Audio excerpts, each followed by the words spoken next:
নমস্কার বন্ধুরা, অত্রিজ ইয়াম্মি কিচেনে আপনাদের সবাইকে স্বাগত। মশলা দিয়ে মাছ ভাজা নিয়ে এসেছি। তার জন্য মশলার জন্য নিয়েছি আমি আদা, রসুন, পেঁয়াজ, গোলমরিচ, লাল লঙ্কা আর দুটো বড় মাছ। এই মাছ দুটোকে খুব ভালো করে ধুয়ে নিয়েছি আর ওই মশলাগুলোকে আমি পেস্ট করে নিয়েছি। এর মধ্যে আমি মিশিয়েছি অল্প একটু জিরের গুঁড়ো, হলুদ আর একটু কসুরি মেথি আর একটু ধনে পাউডার মিশিয়ে ভালোভাবে মিশিয়ে নিয়েছি এগুলো দিয়ে।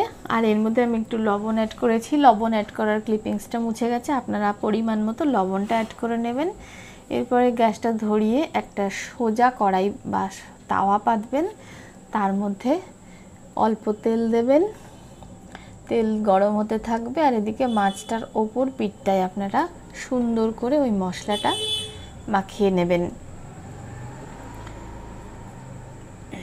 ভালোভাবে পেটের ভেতর দিয়ে বাইরে দিয়ে সব কিছু দিয়ে তেল গরম হয়ে গেছে। এবার আমি মাছের মশলার দিকের যে পিঠটা সেটা আমি তেলের মধ্যে ছাড়বো। এবার ওপরের ফাঁকা পিঠটার মধ্যে চামচ দিয়ে আমি মশলাটা মাখিয়ে দেব।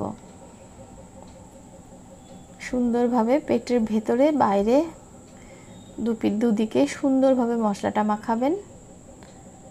এবার আস্তে আস্তে উল্টে দেবেন। আমার উল্টাতে একটু সমস্যা হচ্ছিল। বেশ কড়া করে ভাজবেন, একটু কালচে কালচে হবে।